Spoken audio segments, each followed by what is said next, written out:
കൂട്ടുകാരെ, വേറൊരു വൈകുന്നേരം സ്പെഷ്യൽ പലഹാരം ഉണ്ടാക്കാനുള്ള തയ്യാറെടുപ്പാണ്. തേങ്ങ ചിരണ്ടി വെച്ചിട്ടുണ്ട്, ശർക്കരയും ചീവി വെച്ചിട്ടുണ്ട്. ഇത് കുറച്ച് അരി കൊണ്ടുള്ള പൊരിയാണ്. നമുക്ക് മറ്റേ അവിലും പൊരിയുടെ കൂടെ കിട്ടുന്ന പൊരി. അതിലേക്ക് വെള്ള അവിൽ ഇട്ട് കൊടുക്കുകയാണ്. ആവശ്യത്തിന് അവിലും വേണം.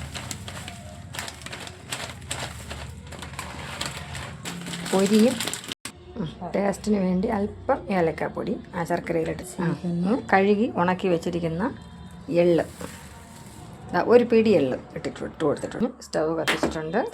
ചട്ടി എടുത്ത് വെച്ചിട്ട് ചൂടായ ചട്ടിയിലേക്ക് അല്പം നെയ്യ് ഒഴിച്ചു കൊടുക്കുകയായിരുന്നു. അമുലിൻ്റെ നെയ്യാണ്. ആ മൂത്ത നെയ്യിലേക്ക് തേങ്ങ ഇട്ട് വഴറ്റിയെടുക്കും.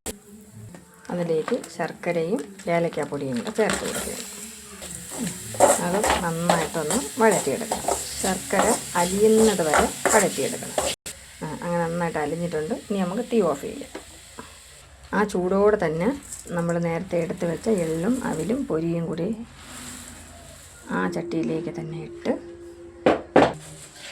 അടുപ്പിൽ നിന്നെടുത്ത് താഴേക്ക് വെച്ചിട്ട് നന്നായിട്ട് അതിനെ കൂട്ടി യോജിപ്പിക്കുക. നാത്തും വാക്കുകൾ പറഞ്ഞു തരണം.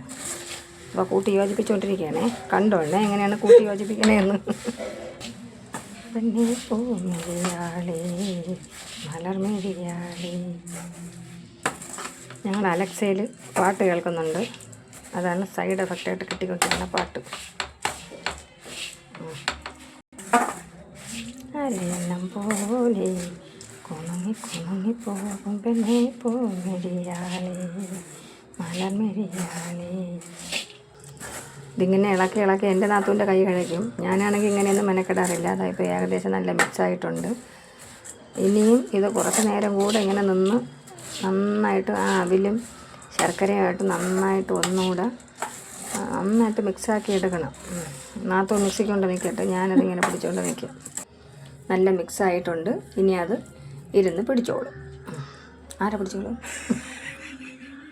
അല്ല, മധുരവും അവിലും പൊരിയിലും നന്നായിട്ട് ആ എള്ളിൻ്റെ ടേസ്റ്റും എല്ലാം നന്നായിട്ട് പിടിച്ചോളും. അപ്പം ഇതാണ് ഒരു 4 മണി പലഹാരം. അപ്പം നാത്തൂൻ അടപ്പെടുക്കാൻ പോയിരിക്കുകയാണ്. അടപ്പെടുത്ത് നമ്മൾ അടച്ചു വയ്ക്കും. ഇത്രയേ ഉള്ളൂ. നിങ്ങളെല്ലാവരും ഇതുപോലെ ഒന്ന് ഉണ്ടാക്കി നോക്കും. സൂപ്പർ 4 മണി പലഹാരം.